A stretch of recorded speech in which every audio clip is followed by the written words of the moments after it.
What's happening, y'all? This is Mike D with Black Fathers Now, where we're bringing the village to the brothers.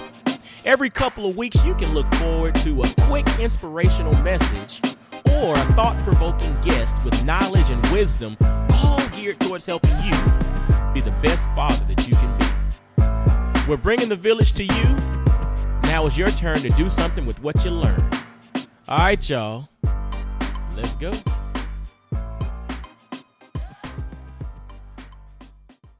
Fellas, what's happening? This is Mike D with Black Fathers Now. And I'm going to tell you, man, we got an interesting show for you today. And today we're going to talk about something that's on everybody's hearts, on everybody's minds, and it's probably the topic of conversation more often than we want it to be, and that's money. And to have this conversation, I got my man, right? My man, Al McRae. Like, when you think financial guru, when you think like the numbers guy, when you think the cat who really knows how to get things set up and has really key insight because of his exposure to his particular industry, he's that dude. And but I can also say he's my homeboy. So, ladies and gentlemen, well, I can't even say ladies and gentlemen because this is for black fathers, even though I know there's some women listening because they want to hear what we're talking about. So, fellas, I got my man Al McRae. Y'all give him a warm welcome, and we're going to welcome him to Black Fathers Now. So, Al, what's poppin', man? Hey, man, thanks for having me. I'm excited to be here. Thanks for asking me to do this. I think it's a good thing that you're doing with the podcast you've established. No doubt, man. I appreciate it. Now, I just introduced you as my homeboy and a financial guru. Let the fellas know exactly, who you are, where you're from. You're a father, too, like myself. Kind of let everybody know a little bit about who you are, where you come from, and, your background. Sure, thanks. So like you mentioned, I guess the more important part of who I am is I'm a father, I'm a husband. Similar to many of your listeners, I have, my background is one where I attended high school in Middle Georgia and ended up going to Georgia State University, majoring in finance. Came out of school, entered into a management training program with a big national bank, where now I serve in the leadership role within their wealth management private bank area, where we manage investments and wealth for some of the more wealthy families in the country. And that, to your point earlier, that insight, that knowledge that I've attained from that is something that I found both kind of, groundbreaking in terms of not really having that understanding in my upbringing, because I came from a very strong middle-class upbringing. That wasn't necessarily talked about when we talk about wealth and money and legacy building. And so me, really kind of, I would say, stumbling into this industry really because I didn't really have direction about where I wanted to go with the degree that I obtained. But I was fortunate enough that once I got into the financial institution and made my way up through the ranks, some of this information and knowledge started to come to me. And now I have the great pleasure of trying to disseminate that amongst a massive audience, amongst a group of people that normally, like myself, when I first started out, didn't have it. And it's a great passion of mine to be able to kind of help people in that capacity. It's interesting you mentioned legacy and wealth building. And, like I mentioned earlier, brothers, we always sitting around talking about money. We're always talking about money. We're always talking about money. But how often do we talk about money, but that's absent of legacy and wealth building?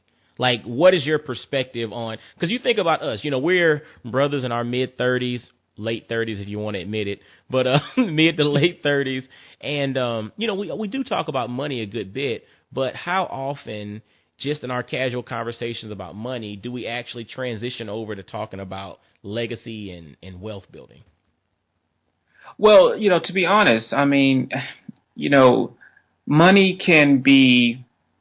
is only the actual commodity and the access to acquire things, right? That's the traditional transactionary type definition of what the actual currency is. But when we talk about wealth, wealth begins to take on a different form. It actually transcends just money, and it goes into a different realm where you're actually talking about philosophies. You're talking about tactics and strategies. You're talking about education. wealth is something that can have both tangible parts and intangible parts. And so when if you were to speak from a different level of not just saying money, as in how much money do you earn in a paycheck, or how much money do you have saved in your savings account, and you actually go beyond that and talk about wealth. Wealth then starts to talk about, the uses of your financial power, right? In terms of how do you want your children to interact with quote unquote money? What's your philosophy and how to utilize and give and save and invest this quote unquote money? And then that then goes into the next level. We talk about legacy, because it's not something that I think is too common in our community, particularly the African American community, unfortunately, to where we even get to talking about these different stages and get into legacy talk. And legacy talk is one where you say, I want my money to impact my family in a positive way that kind of propels them and creates launching pads from generation to generation. I think, if we want to look at the African American community, I would say there's a big deficit in that legacy ability for a number of reasons, right? I mean, we can spend all night talking about the different structural reasons that we probably have this deficit, but the truth of the matter is a deficit exists. And then the big question is, how do you solve for it? Because what I've seen is that there's no institutional answer to that. And now when I say institutional answer, we don't have educational systems that are set up to solve for this deficit in the African American community. We don't have access to knowledge and wealth capital. When I say wealth capital and wealth knowledge, we don't have these centers that are sitting in our neighborhoods that are there for people to walk into the door and to ask these questions. And so a lot of times we are left to our own devices. We're left to our own strategies. And a lot of times those strategies, unfortunately, aren't adequate in order to build wealth and build legacies. Yes, they may ultimately, hopefully one day, get us to a point where we can retire decently, and if we're lucky, sometimes even bury our own selves without debt that we pass from one generation to the next. But the truth is, if we're truthful about the true legacy and experiences that we've experienced in the African American community with money, many a times we're arguing about curio cabinets and tables when somebody dies and who's going to pay the funeral bill, and owing funeral homes $5,000-$10,000 because we don't have the capital to fund that. So I see this happening. It's kind of a perpetual cycle, right? Because the truth of the matter is the money that I've been exposed to, the wealth that I've been exposed to, is wealth that isn't necessarily always generated in just one generation. And let me say this too, once again, and focus on the fact that wealth isn't just about how much money you have, but wealth is also a value system. Because without a good, solid foundation of value system that you pass from generation to generation. And that's the part that's missing, because to be honest with you, we all know of the stories of many athletes that have tons of wealth or money, right?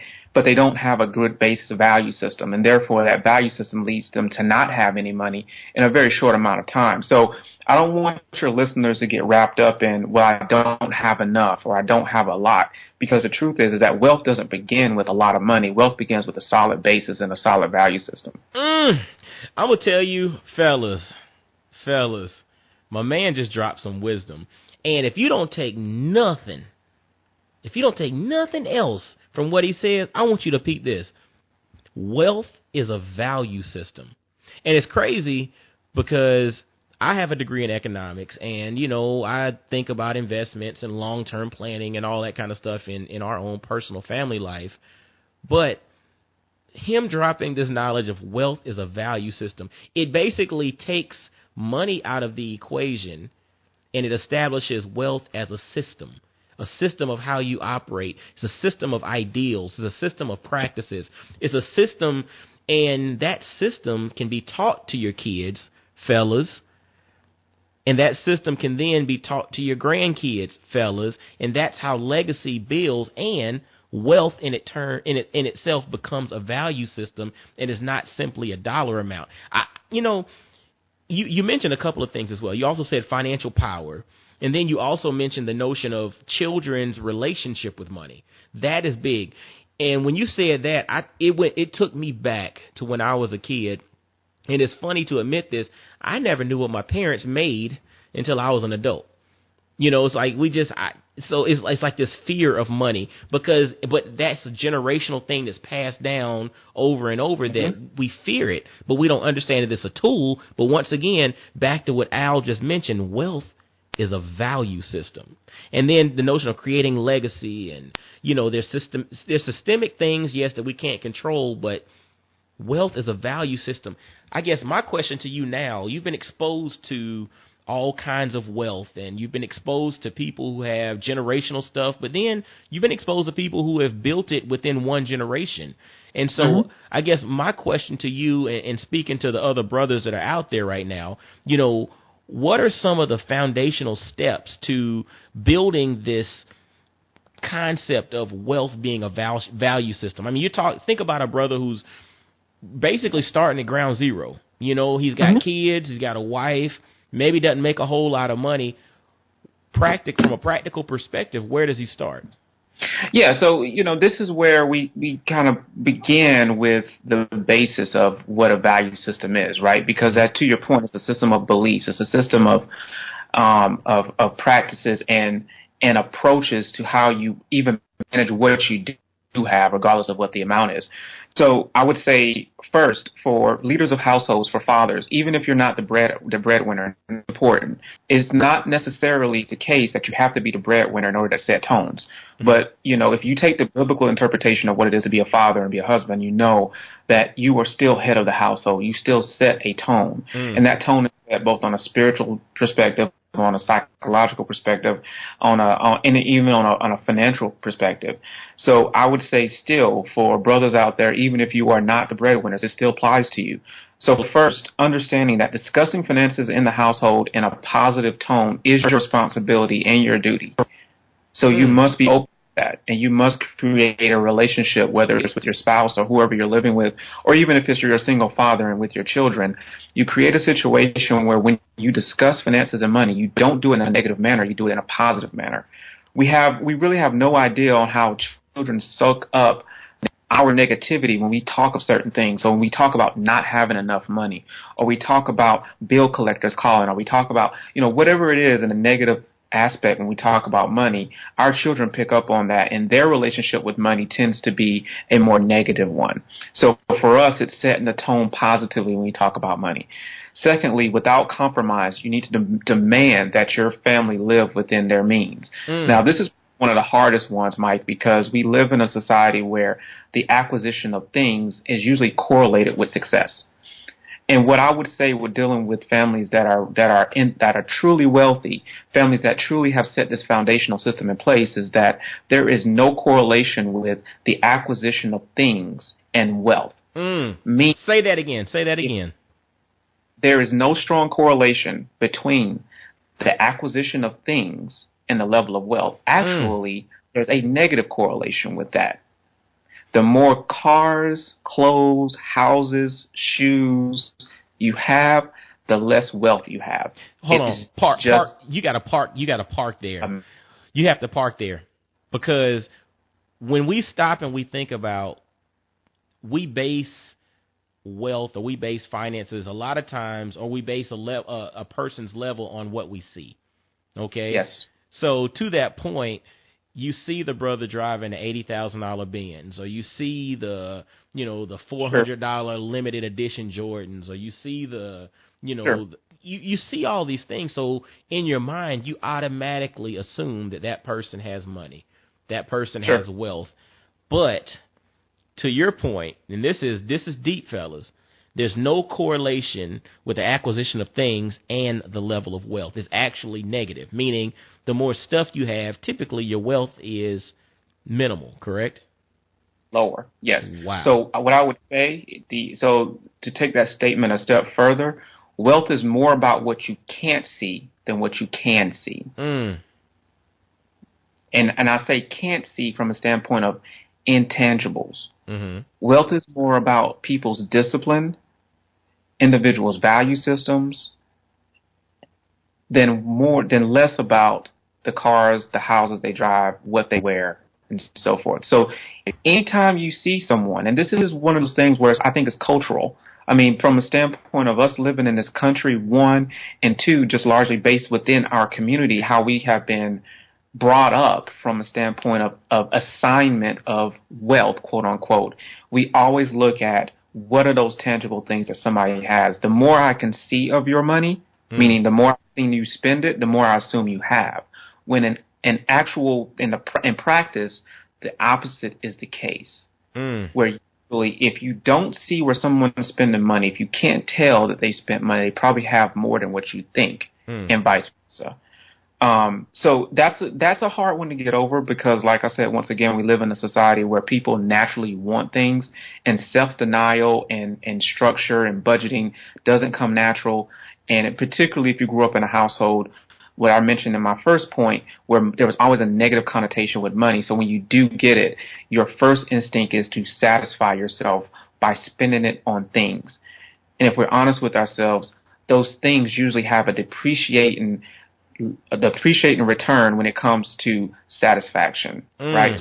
So those new pair of shoes that you bought, the instant that you buy them, they begin to depreciate in value in your mind to the point where you discard them at some time.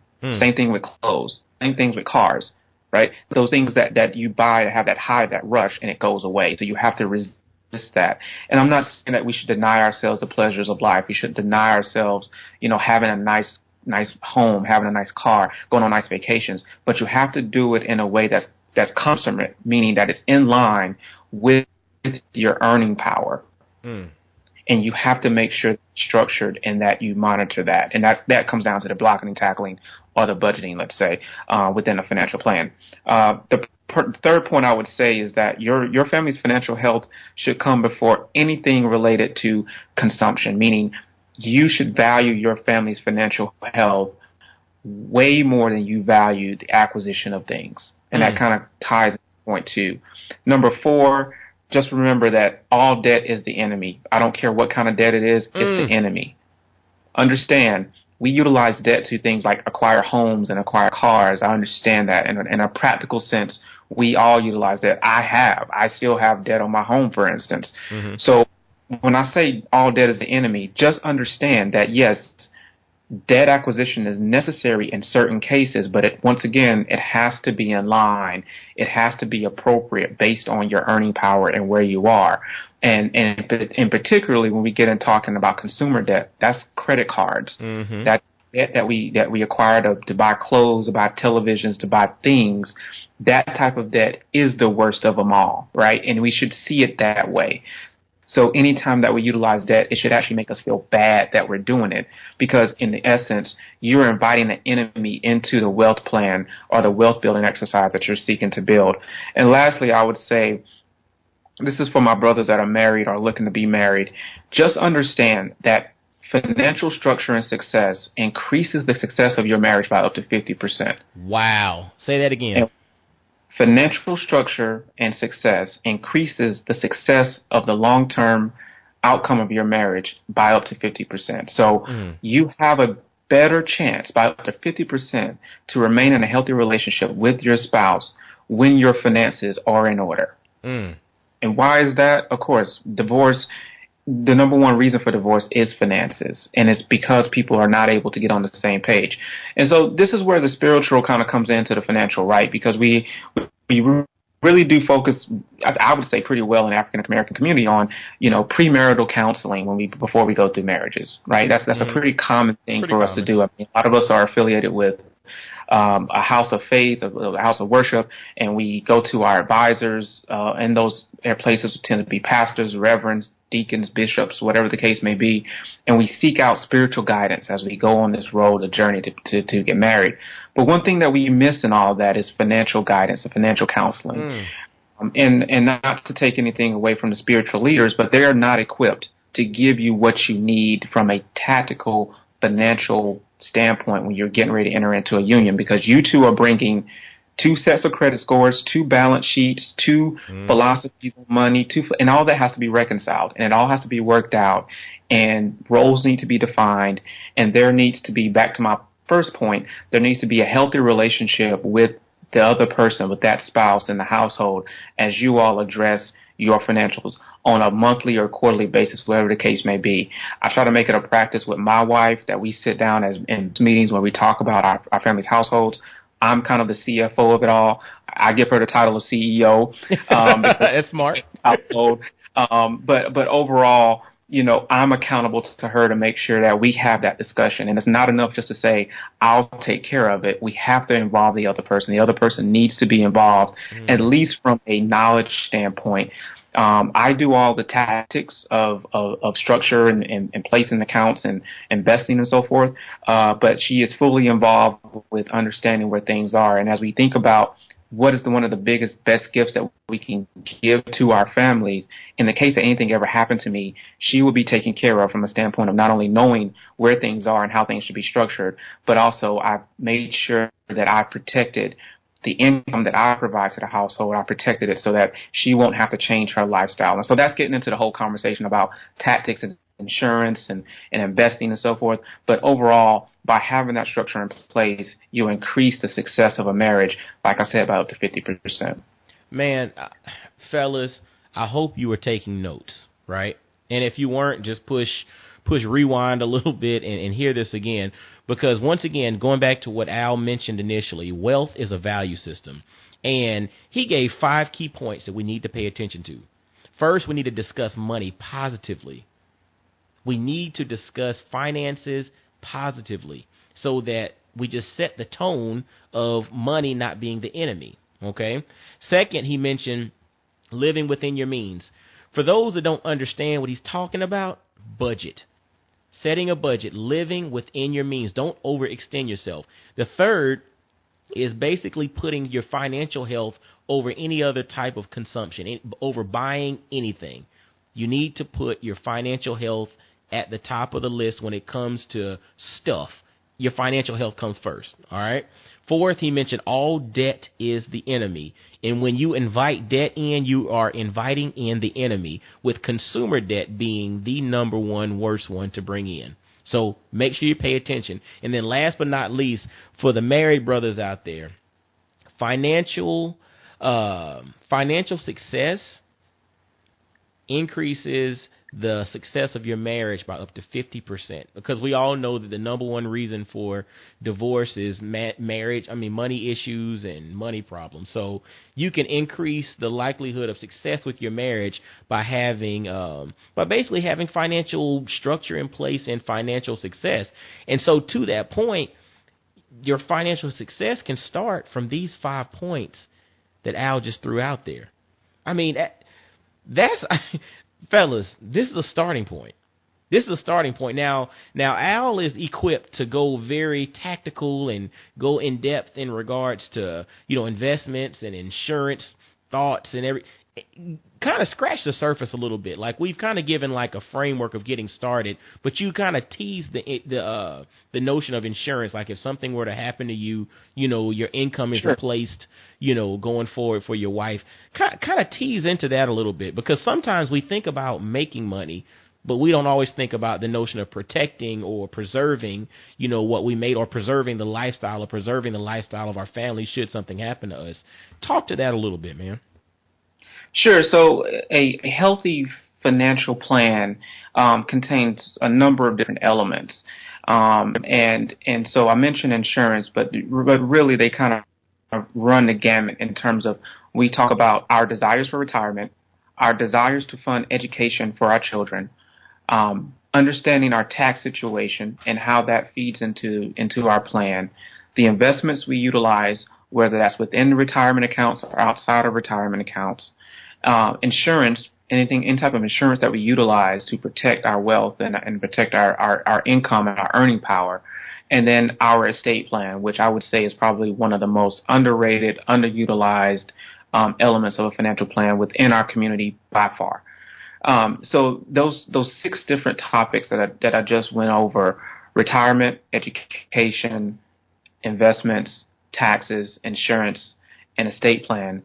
Those are the foundational elements of a healthy financial plan. So within each, we should address all of them. And I've kind of come up with kind of a philosophy and a system of how to move through different stages and elements. And so some of the beginning stages for your listeners would be like, for instance, before you even start out, we all should realize we need to have a small emergency fund. Mm-hmm. And for those of your listeners out there that may be Dave Ramsey fans, you may or Susie Orman fans, there are a number of different techniques that financial planners and advisors may say, and what I would add, if I want to add my voice to those, is that if you follow somebody, you're doing something positive, right? Okay, good stuff. So there are different techniques out there, but don't get wrapped up in, oh, Susie Orman says this or Dave Ramsey says this or whatever the case may be, because the truth of the matter is, if you're following something, regardless, you're winning. So for me, I'd say have a small emergency fund. What's a small emergency fund? Good question. So a small emergency fund would be something around 1 month of your essential expenses. Okay. Now, there's an important word in there. Essential. Essential. Because so of course before we do all of this, we have to have a budget, right? So we know what our expenses are. Mm-hmm. But essential expenses are the things that you need, the basics to live, right? Okay. You need to pay your rent. You need to pay utilities. You need to have gas for your car to get to work. But what you don't need are things, and we may even think we need them, but like cell phones and cable, and lawn service and pool service and getting our hair cut, get our hair done. Mike. Hold on. You talking to some brothers now, and you talk like I'm follically challenged. I ain't got no hair, but there's gonna be some jokers out there like not getting a haircut. Homeboy, hold up.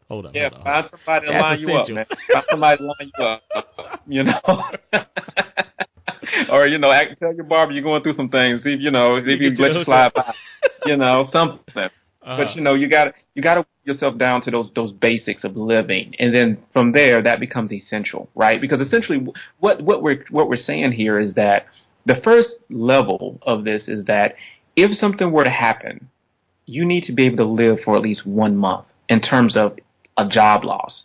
Or if you have a major repair, like your furnace goes out or your engine goes out in your car, that 1 month of expenses, that amount of money should keep you from having to tap consumer debt and credit cards, which I explained earlier, just kind of spirals downward from a wealth building standpoint. So I want you to be protected, essentially kind of protecting yourself from having to use credit cards, and then making sure that you define what emergencies are. So emergencies aren't, the wife needs a new Louis bag. Emergencies aren't, oh, I gotta go to Miami with the boys this weekend. Emergencies aren't, those types of things. Emergencies are true emergencies where you're in a tough bind. And then the next level is where we start to attack debt. So the first level, once you've established that fund, however long it takes you to get there, your next level is attacking debt. Okay. So attacking debt, you do it in kind of a systematic way where you want to definitely focus on all non-mortgage related debt, and you want to do it in a way where you are focusing on the highest interest rate debt first, because interest that you pay on debt is the number one killer to you and your family building any type of wealth. And once you free yourself of paying that interest, you will notice a wealth building power within your financial plan that cannot be beat. And if you really break it down, if you think about particularly credit card debt, and I focus on that because I really dislike credit card debt for what it does for people's finances.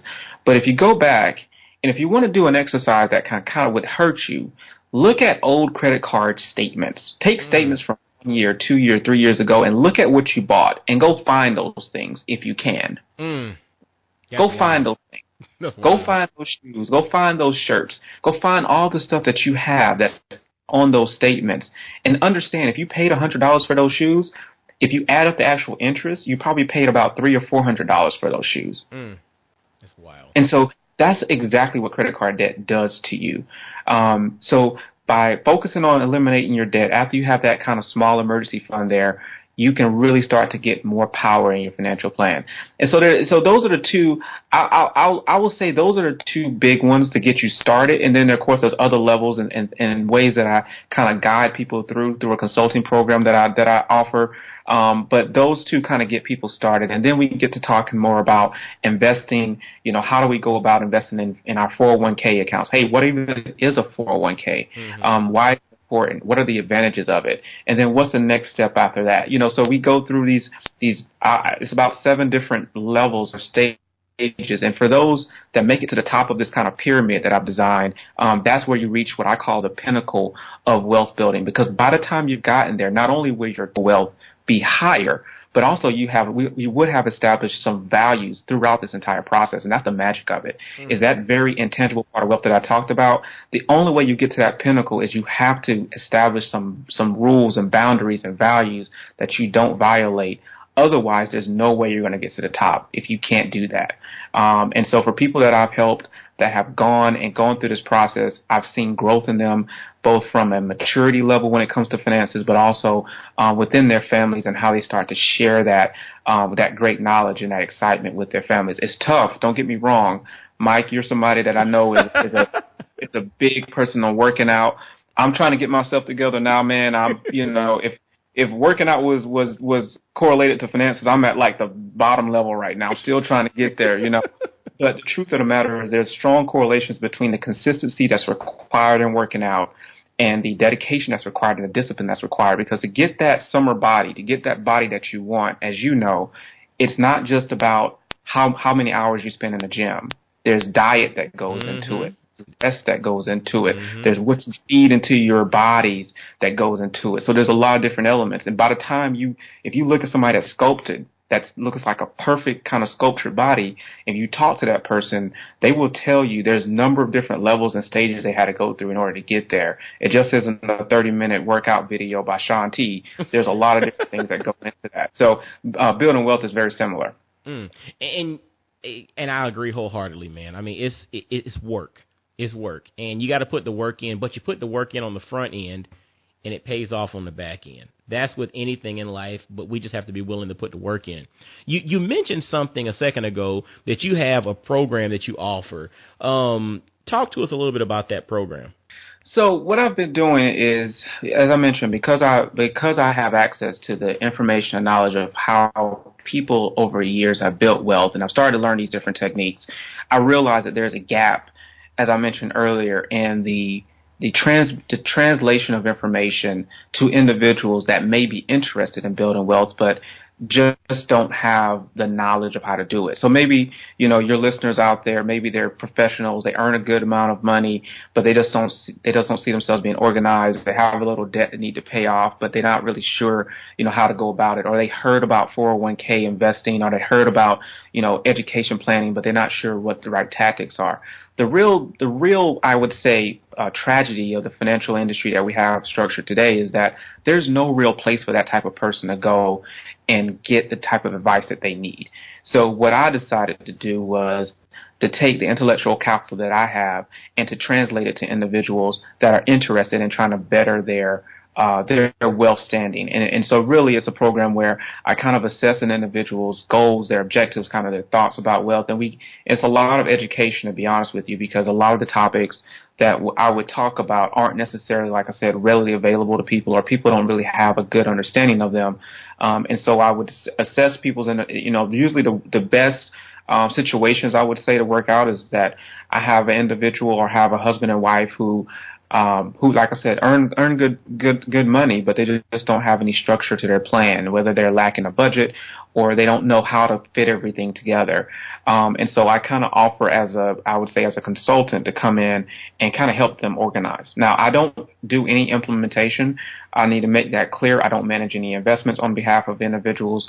I don't draft any estate planning documents. I don't sell insurance or anything like that. But what I do is try to help them understand where to go to get the actual product. But then I give them the structure about, okay, this is exactly what you need. This is what you need to ask the fulfillment of that, whether it's the investment program or whether that's the estate planning documents. I help them with the guidance of that and kind of put it all together in one piece for them so they can see where they need to go.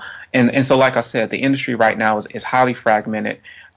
You have insurance agents, you have stockbrokers, financial advisors, you have estate planning attorneys, you have all these different segments within the industry, but there's not really a good place outside of wealth management for people that have millions of dollars, to be honest with you, where you can go as an individual that's looking for information and advice to start a wealth building program and to get the information from someone who isn't necessarily tied to incentives of selling you a certain product or getting you to sign up for something. And so for me, I remove all those conflicts and say, hey, just come with me. We're going to spend, a couple of months together assessing your situation. It's a flat fee type setup in terms of what I offer, and then I kind of create the plan for people and have them be on that way and really set them a path for financial success. I love it. I love it. And people do not have to be located in Atlanta, do they? For this, they can be pretty much located anywhere in the country or anywhere in the world, for that matter. Correct? Yeah, that's true. So a lot of the things I do is virtual, just like this, where we're having video calls or phone calls or whatever the case may be, and I can I do the same thing with them as if they were in person. I'm in the process right now of just updating social media and so forth. But if people wanted to reach out to me, they can reach me at wealthacumen@gmail.com. So that's wealth, WEALTH, acumen, ACUMEN, @gmail.com. And so if anybody has any questions or if they want to follow up on anything, they can definitely reach me there, and I can get in contact with them. But like I said, once again, it's a system that I've kind of designed where, like I said, it particularly works well for couples that come in, and I kind of help them put that foundation in place, because this is me understanding that I can actually help improve relationships. If I can help improve people's financial conditions, that's kind of a consequence of having that assistance. And like I said, I've seen it already happen in a number of situations I've dealt with already, and it's something that encourages me to continue on with that. Fellas, I'm going to put that in the show notes, so definitely wealthacumen@gmail.com will be there, so you can get in touch with Al McRae and just shoot him questions. If you're interested in his plan, literally shoot him a question and just dialogue with him, man. Literally, when I say he's on point, if you just hear just this little bit of information in this short interview, the 5 steps that he offered you, as well as the whole premise of understanding wealth is a value system, that in itself was worth the price of admission. All right. And fathers, this is called Black Fathers Now. And my man came on here, and he didn't just give us philosophy and all this mumbo jumbo. He actually gave you some action plans that you can apply right now. You can discuss positively finances within your household so that your kids hear that, your wife hears that, your girl, whoever, but you set the tone financially by talking positively. He also mentioned budget. Stay within your means. The third thing he mentioned, financial health over any type of purchase, any type of consumption. Financial health comes first. 4, all debt is the enemy. Debt is the enemy, fellas. Debt is the enemy. Don't let nobody tell you otherwise. Debt is the enemy. And finally, financial success and financial structure increases the success of marriage by up to 50%. So those 5 things just laid out are things that you can apply now. Again, this is Black Fathers Now. The time is now, fellas. We got to step up. We got to lead. We got to lead by example, because if we're blessed enough to be fathers, we have the responsibility, because there are little eyes looking up at us that are relying on us. So we got to do our thing, because they're watching us and they're going to follow suit. Rarely do kids do all that they're told, but you can almost guarantee they're going to repeat what they see. So let them see us in the financial realm, starting this off on a good foot. And, we got to thank my man Al for coming on and dropping some insight, some wisdom, some knowledge. Any last parting words, my man? No, I'll just say once again, Mike, I thank you for what you're doing. I think the world of how you are looking to uplift your community in ways of knowledge that you have, and even bringing thought leaders to your program. So I think you deserve a good amount of kudos for the dedication and work that you've done, and the many iterations of what you've been looking to do, whether it's the writing of your book, the different podcasts and structures of shows that you have, and just being there from a knowledge standpoint. So, like I said, I feel blessed to even just be here. I feel honored that you asked me to do this, and I hope that we can make this consistent and do this on a more consistent basis, so that your listeners can gain the benefit of everything that you're bringing them. And then, like I said, if there's any way I can help, please continue to reach out and let me know. Man, this ain't gonna be the last time, my man.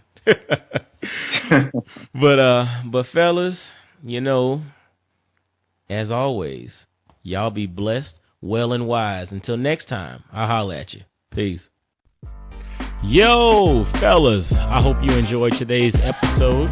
And always visit blackfathersnow.com, as well as follow Black Fathers Now on virtually every social media platform you can think of.